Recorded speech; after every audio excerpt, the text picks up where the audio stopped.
Hello friends, मेरा नाम है अमन आकाश और इस वीडियो में हम आपके साथ एक ऐसी कंपनी का फंडामेंटल एनालिसिस करने वाले हैं जो कि बैटरी बनाने के सेक्टर में अपने सेक्टर में एक पायोनीर है।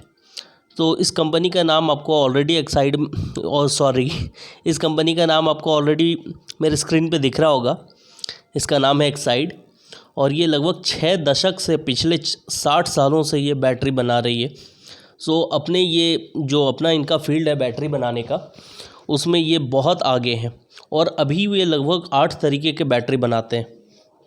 कार में लगने वाली automotive batteries, industrial battery, inverter के लिए जो बैटरी बनता है वो, सोलर बैटरी बनाते हैं, गेनसेट बैटरी बनाते हैं, सबमरीन्स के लिए बैटरी बनाते हैं, होम यूपीएस के लिए बैटरी बनाते हैं और सबसे नया जो इनका लॉन्चिंग हुआ है वो न्यू ई रिक्शा के लिए भी अब ये बैटरी बनाना स्टार्ट कर रहे हैं।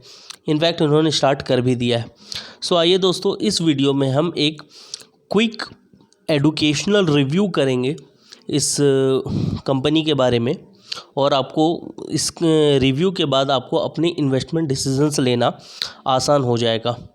तो आइए देखते हैं। सबसे पहले हम लोग देखते हैं इस कंपनी का क्वार्टरली रिजल्ट्स को। तो अभी हमारे सामने इस कंपनी का क्वार्टरली रिज़ल्ट हमारे स्क्रीन पे आ गया है और मैं सबसे पहले कंसोलिडेटेड रिज़ल्ट्स को देखूंगा। तो सबसे पहले देखते हैं इस कंपनी का रेवेन्यू फ्रॉम ऑपरेशन क्या रहा है, यानी सेल्स क्या रहा है। तो सेल्स रहा है 2526 करोड़। सारे फिगर्स यहाँ पे करोड़ में हैं।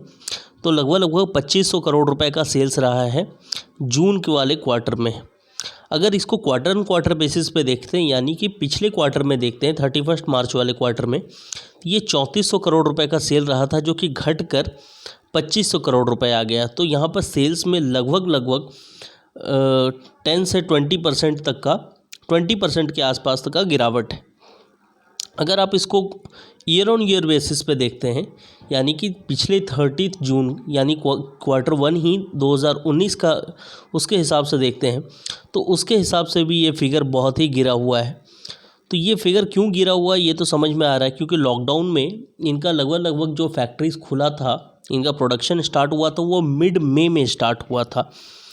तो मिड मई में स्टार्ट होने के कारण इनको 45 दिन ही मिले हैं यानी क्वार्टर वन में काम करने के लिए। तो इसलिए इनका रेवेन्यू फ्रॉम ऑपरेशन गिरा हुआ है, वो समझ में आ रहा है। और ये टोटल इनकम इनका 2500 करोड़ के आसपास का हुआ। इस टोटल इनकम में इनका बैटरी बनाने वाला काम और लाइफ इंश्योरेंस वाला बिजनेस और बैटरीज़ को रिपेयर करने वाला जो सर्विसेज है, ये तीनों जुड़ा हुआ है। अब आते हैं इस कंपनी का एक्सपेंसेस टोटल क्या हुआ है। तो एक्सपेंसेस हुआ है 2533 crore. Quarter on quarter basis पे देखें तो पहले 3236 करोड़ था, उससे एक्सपेंसेस भी घटा है। ये अच्छी बात है, क्योंकि जब आपका प्रोडक्शन कम से कम होता है तो आपको प्रोडक्शन में लगने वाला जो सामान होता है, जो रॉ मटेरियल्स होता है, वो भी कम यूज़ होता है। तो उसके कारण आपका एक्सपेंसेस घटना लाजमी है। एक चीज़ और यहाँ पर देखने वाली बात है कि इस कंपनी का एम्प्लॉय बेनिफिट एक्सपेंसेस 230 करोड़ के आसपास का है, जो इससे पिछले क्वार्टर में 273 करोड़ का था। तो ये समझ में आ रहा है कि एम्प्लॉयज़ की कोई छटनी शायद हुई होगी, शायद कुछ कोई वेजेस रोके गए होंगे, सैलरीज कट किए गए होंगे, प्रमोशंस रोके गए होंगे। तो वो समझ में आ रहा है।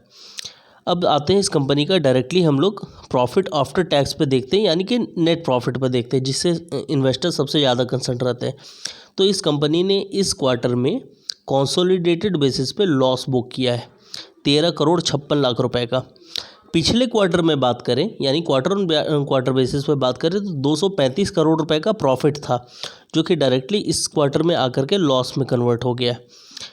और अगर ईयर ऑन ईयर बेसिस पे बात करते हैं तो ईयर ऑन ईयर बेसिस पे 161 करोड़ रुपए का प्रॉफिट था, जो कि इस क्वार्टर में आकर के 13.56 करोड़ रुपए का लॉस में तब्दील हो गया। अब आते हैं इस कंपनी का सेगमेंटल रेवेन्यू पे। तो सेगमेंटल रेवेन्यू पे देखकर हमें पता चलेगा कि इनका जो बैटरी वाला काम था, उससे जो इनको रेवेन्यू आ रहा है वो 1500-1600 करोड़ रुपए के आसपास का आया है। और इनका लाइफ इंश्योरेंस वाला बिज़नेस जो है थोड़ा ज़्यादा हिट हुआ है एज़ कम्पेयर टू बैटरी वाला बिज़नेस। और अगर प्रॉफिट लॉस की भी बात करते हैं तो देखिए इनको बैटरी वाले बिज़नेस में अभी भी प्रॉफिट है। 43 करोड़ रुपए का इनको प्रॉफिट है। बट इनको लॉस कहाँ पे हुआ है? लॉस हुआ है इनको लाइफ इंश्योरेंस वाले बिज़नेस में। सो ये था एक क्विक क्वार्टरली रिजल्ट्स का रिव्यू इस कंपनी का। और इस कंपनी का एक चीज़ और आप देख लीजिए, इस कंपनी का 7 सब्सिडरी है। ये सारे सब्सिडरीज़ के लिस्ट है। और इस कंपनी का 3 एसोसिएट्स भी है। ये तीनों का लिस्ट है। प्रेस रिलीज़ में एंड में इस कंपनी के सीईओ बता रहे हैं कि इन कंपनी का जो प्रोडक्शन है वो मिड मई में स्टार्ट हुआ। यहाँ पर देखिए ये मिड मई लिखा हुआ है। मिड मई में स्टार्ट हुआ और जो भी लॉसेस हुए हैं वो ऑल ड्यू टू कोविड-19 के कारण ही हुए हैं और कोई रीज़न नहीं था। एज सच बिज़नेस में कोई प्रॉब्लम नहीं है लॉस होने के कारण। जस्ट बिकॉज कोविड-19 के कारण इनका बिज़नेस रुका हुआ था, उसके कारण लॉसेस हुए। अब हम लोग आते हैं इस कंपनी का फंडामेंटल्स की तरफ। सो अब हम लोग इस कंपनी का फंडामेंटल्स देखने वाले हैं। और फंडामेंटल्स को देखने के लिए मैंने सबसे पहले स्क्रीनर वेबसाइट को ऑन कर लिया है। ये स्क्रीनर वेबसाइट को मैं अपने हिसाब से कस्टमाइज़ कर लिया हूँ। सो इसके कारण जो भी रेलेवेंट इन्फॉर्मेशन है मेरे सामने, सिर्फ मुझे वही सब दिखेगा।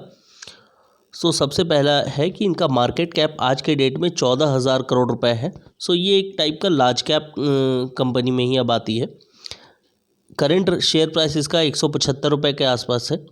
52 वीक हाई 208 रुपये तक गया था और 52 वीक लो 122 रुपये तक गया था। ये लॉकडाउन के समय गया था, जिस समय लॉकडाउन इंडिया में इम्पोज हुआ था उस समय ये 52 वीक लो पे गया था।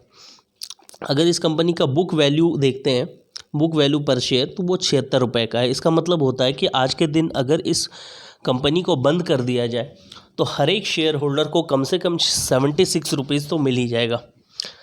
पी रेशियो स्टॉक का 23 है, जो कि ठीक है। एक टाइप्स अगर इनके पीयर्स से अगर कंपैरिजन करते हैं तो ये कंपनी उस हिसाब से थोड़ी अंडर वैल्यूड ही लगती है। हम लोग बाद में आएंगे, पीयर्स एनालिसिस पे भी देखेंगे। ROCE 17.2% है और ROE 12.5% है। 12.5% का ROE कोई बहुत बेटर नहीं होता है, क्योंकि इतना तो म्यूचुअल फंड में भी मिल जाता है। ग्रोथ इनका 3 साल का 9% के आसपास का है। ये भी कोई बहुत बेटर फिगर नहीं है। बेटर फिगर क्या है कि डेट इक्विटी रेशियो इनका 0.03 है। यानी ये बता रहा है कि ये company almost debt free company है। एंटरप्राइज वैल्यू भी इनका अपने मार्केट कैप से कम है। सो ये भी एक बेटर फिगर है। उसके बाद कैश साइकिल इनका 122 दिन का है। ये थोड़ा सा लंबा टाइम हो जाता है। कैश कन्वर्जन साइकिल का मतलब होता है कि आप जिस दिन भी जा कर के मान लीजिए आपको बैटरी का प्रोडक्शन करना है, तो बैटरी के लिए आप जब भी जा कर के रॉ मटेरियल्स वगैरह खरीदते हैं, उस दिन से स्टार्ट हो कर के अल्टीमेटली कस्टमर को आपके बैटरी सोल्ड हो जाने के बाद आपको जब पैसे मिल जाते हैं, उस दिन तक का पीरियड में कितना टाइम लगता है। तो ये इनका जो टाइम लगता है वो 122 दिन का लगता है। तो इस हिसाब से हम देखें कि इनका एक साल में सिर्फ 3 ही बार पैसा रोल हो पाता होगा। 365 डिवाइड बाई 122 कर दे तो ऑलमोस्ट 3 आता है। सो ये कैश कन्वर्जन साइकिल जितना अच्छा होता है, कंपनी के प्रॉफिटेबिलिटी उतना बढ़ जाता है। अब देखते हैं इंटरेस्ट कवरेज रेशियो इसका 8.03 है। इंटरेस्ट कवरेज रेशियो का मतलब होता है कि आपको जितना भी इंटरेस्ट अमाउंट की लाइबिलिटी है एक साल में, उससे कितना गुना आप प्रॉफिट कमा रहे हैं। तो ये कंपनी अपने इंटरेस्ट लाइबिलिटी से सिर्फ 8 गुना ज़्यादा प्रॉफिट कमा रही है, जो कि बहुत अच्छा फिगर नहीं है। क्विक रेशियो इनका 0.63 है। तो लिक्विडिटी में कंपनी की ठीक ठाक ही है। लिक्विडिटी कोई बहुत ज़्यादा बेटर भी नहीं है, कोई बहुत ज़्यादा ख़राब भी नहीं है। अब हम लोग आते हैं इस कंपनी का 1 ईयर चार्ट की तरफ। देखिए 1 ईयर चार्ट में ये वो पीरियड है जिस समय कंपनी अपने ऑलमोस्ट 52 वीक लो को टच की थी और इसी पीरियड में लॉकडाउन इंडिया में लगा था। ये फिगर 22-23 मार्च के आसपास का है। लॉकडाउन लगने से पहले ये कंपनी थोड़ी धीरे धीरे करके ग्रो कर रही थी, पर ग्रोथ कोई बहुत ज़्यादा सडन अप वाला ग्रोथ नहीं था, पर ग्रो हो रही थी। अपने एक चैनल में ट्रेड कर रही थी। ये कंपनी का रेजिस्टेंस था और ये सपोर्ट बनकर चल रहा था। अचानक से जब क्रैश आया तो कंपनी यहाँ तक पहुँच गई। फिर अपना यहाँ पर से ग्रोथ स्टोरी स्टार्ट की। फिर यहाँ पर से क्रैश आया एक, और फिर से अब कंपनी इसी चैनल पे ग्रो करते जा रही है। ये कंपनी का सपोर्ट है, सॉरी ये कंपनी का रेजिस्टेंस है और ये सपोर्ट है, और इस चैनल पे अब कंपनी फ़िलहाल अभी ट्रेड कर रही है। बेटर क्या बात है इस कंपनी के साथ, तो प्रोस एंड कॉन्स एक बार कंपनी का देख लेते हैं। तो बेटर है कि ये कंपनी डेट फ्री है। सेकंड बेटर है कि इस कंपनी के जो इन्वेस्टमेंट्स है, ये एक बहुत अच्छी बात है। यहाँ पे मैं आपको समझाता हूँ। इस कंपनी का जो बुक्स में जो इन्वेस्टमेंट दिख रहा है, उसका अगर मार्केट वैल्यू आज के डेट में देखते हैं, अगर सिर्फ उस इन्वेस्टमेंट को अगर हम लोग बेचने जाएं, तो उस इन्वेस्टमेंट को बेच करके हमें 15,967 करोड़ रुपए मिलेंगे, जबकि कंपनी की मार्केट कैप सिर्फ 14,819 करोड़ है।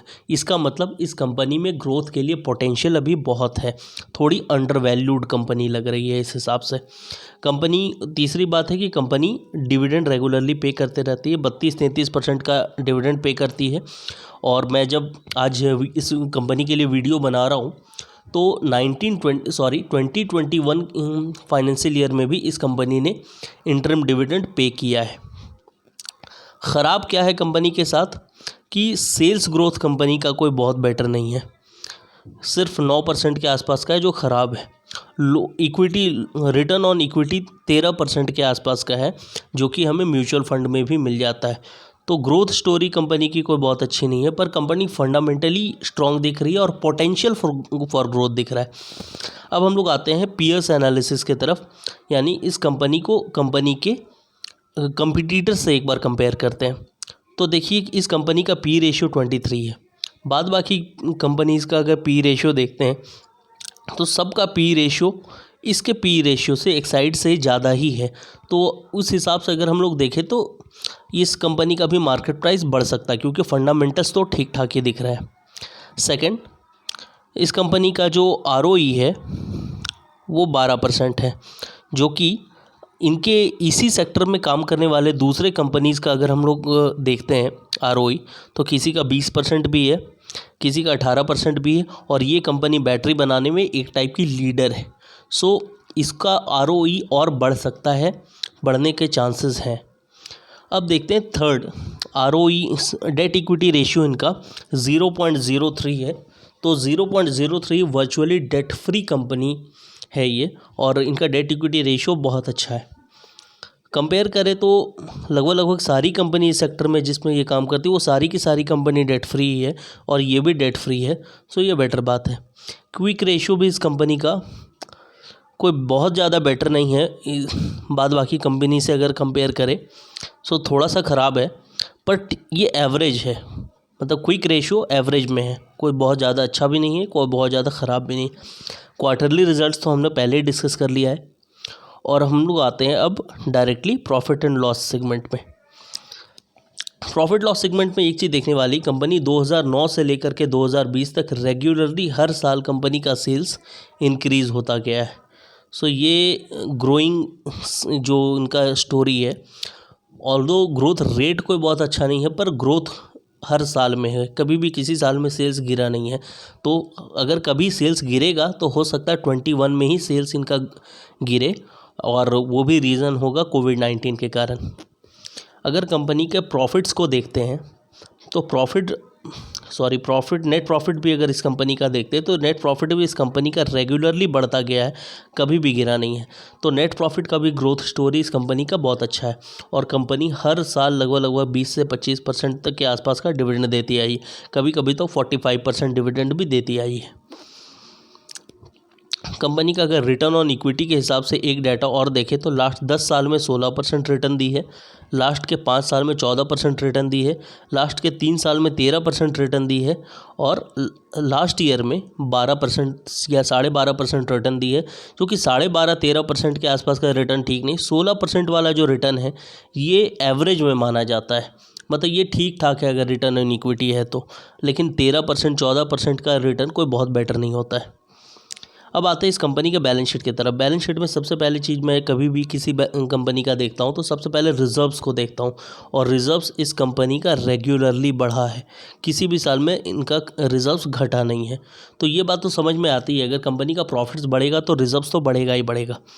सेकेंड चीज़ है कि कंपनी का डेट पहले ज़्यादा हुआ करता था, कंपनी इस डेट को यहाँ पर देखिए एक समय आज से 3 साल पहले 187 था, इसको घटा करके कम करती गई, 60 लाई, फिर से 89 बढ़ा और 196 बढ़ा। तो ये समझ में आता है कि शायद ये लिक्विडिटी को डील करने के लिए इन्होंने डेट और लिया होगा, क्योंकि जब इनका बिज़नेस बंद था तो इनके खर्चे तो फिक्स्ड कॉस्ट जो है वो तो लग ही रहे हैं ना। फैक्ट्री का हो सकता है कि खर्चा लगे, एम्प्लॉयज़ को पे करना रहता है, और भी बहुत सारे खर्चे होते हैं, वो तो लगता ही रहता है। तो इसलिए जब रेवेन्यू जनरेट नहीं हो रही है और पेमेंट करना है तो लिक्विडिटी क्रंच आ सकता है। तो हो सकता है उस लिक्विडिटी क्रंच को ये डील करने के लिए नया लोन लिए होंगे। अब हम लोग आते हैं इस कंपनी का कैश फ्लोज़ के तरफ। तो कैश फ्लो में देखिए इनका ऑपरेटिंग से एक्टिविटी से कैश फ्लो पॉजिटिव है, बहुत अच्छी बात है। इन्वेस्टिंग एक्टिविटी से नेगेटिव है, बहुत अच्छी बात है। इन्वेस्टिंग एक्टिविटी से अगर कैश फ्लो नेगेटिव होता है तो कोई प्रॉब्लम वाली बात नहीं है। और फाइनेंसिंग एक्टिविटी से भी कैश फ्लो नेगेटिव है, ये भी ठीक ठाक है। एक एनालिसिस और कर लेते हैं कि इन्वेस्टिंग एक्टिविटी में नेगेटिव है क्यों है। तो देखिए 608 करोड़ का इन्होंने एसेट खरीदा है, फिक्स एसेट परचेज़ किया है, अच्छी बात है। इन्वेस्टमेंट परचेज़ किया है 1500 करोड़ रुपए का, ये भी अच्छी बात है। तो इसके कारण इनका ये 2 मेन कंपोनेंट्स हैं जिनके कारण इनका इन्वेस्टिंग एक्टिविटी से कैश फ्लो नेगेटिव है, तो ये बेटर चीज़ है। फाइनेंसिंग एक्टिविटी से नेगेटिव क्यों है, तो मेन रीज़न ये है कि कंपनी ने एक लंबा चौड़ा डिविडेंड पे किया है 502 का, तो इसके कारण कंपनी का जो कैश फ्लोज़ है वो नेगेटिव दिख रहा है। अब आते हैं कुछ और रेशियोज़, एक बार यहाँ से चेक कर लें। ROC तो हमने पहले ही चेक कर लिया था, एक बार डेटर डेज़ देख लेते हैं। तो देखिए इस कंपनी का डेटर डेज़ पिछले 3 साल में यहाँ आकर के थोड़ा सुधरा है, 27 डेज़ है। डेटर डेज़ का मतलब क्या होता है कि आप कोई प्रोडक्ट किसी भी कस्टमर को देते हैं या किसी डीलर को देते हैं, उधार पे देते हैं, क्रेडिट पे देते हैं, तो वो डेटर आपको कितने दिन में पैसा लौटा देता है। जितना कम दिन में वो आपको पैसा लौटा देगा उतना बेटर है, क्योंकि आपका वर्किंग कैपिटल उतना कम दिन के लिए फंसा हुआ रहेगा, तो ये बेटर बात है। अब आते हैं शेयर होल्डिंग पैटर्न की तरफ। शेयर होल्डिंग पैटर्न में सबसे एक अच्छी चीज़ है कि शेयर होल्डिंग पैटर्न लास्ट के 10 सालों से 10 क्वार्टर से इंटैक्ट है, और 10 क्वार्टर क्या, ये लगभग 3, 4, 5, 6 साल से इंटैक्ट है। 46% का प्रमोटर होल्डिंग है, जो कि ठीक ठाक है। और इस प्रमोटर होल्डिंग में कोई भी शेयर इनका प्लेज नहीं किया हुआ है। होल्डिंग कौन कर रहा है, क्लोराइड ईस्टर्न लिमिटेड नाम की एक कंपनी है, वही इस कंपनी में शेयर होल्ड करती है 46% का। अब देखिए FIIs और DIIs का होल्डिंग, FIIs का होल्डिंग भी लगभग इंटैक्ट है, कोई दिक्कत नहीं है, और DIIs का होल्डिंग भी इंटैक्ट है। थोड़ा बहुत ऊपर नीचे होते रहता है, बट वो ठीक है, चलता है। तो इस कंपनी में FIIs और DIIs का होल्डिंग कहीं पर भी कोई मेजरली घटा नहीं है। प्रोमोटर्स का होल्डिंग भी बहुत ठीक ठाक है, और प्रोमोटर और FII और DII मिलकर लगभग 75 से 76% के आसपास का होल्ड करते हैं, जो कि बहुत अच्छी बात है। सो दोस्तों, ये था हमारे इस कंपनी को लेकर के एक क्विक एडुकेशनल रिव्यू था। मैं बार बार आपको एडुकेशनल रिव्यू इसलिए बोल रहा हूँ क्योंकि इस रिव्यू के बेसिस पे आप कोई इन्वेस्टमेंट डिसीज़न ना लें। आपको अगर कोई इन्वेस्टमेंट डिसीज़न लेना है तो अपना खुद का भी एक एनालिसिस कीजिए, और या तो किसी सेबी रजिस्टर्ड इन्वेस्टमेंट एडवाइज़र से सलाह लीजिए। मैं सेबी रजिस्टर्ड नहीं हूँ, मैं सिर्फ एक एडुकेशनल रिव्यू से इस वीडियो को बनाया हूँ।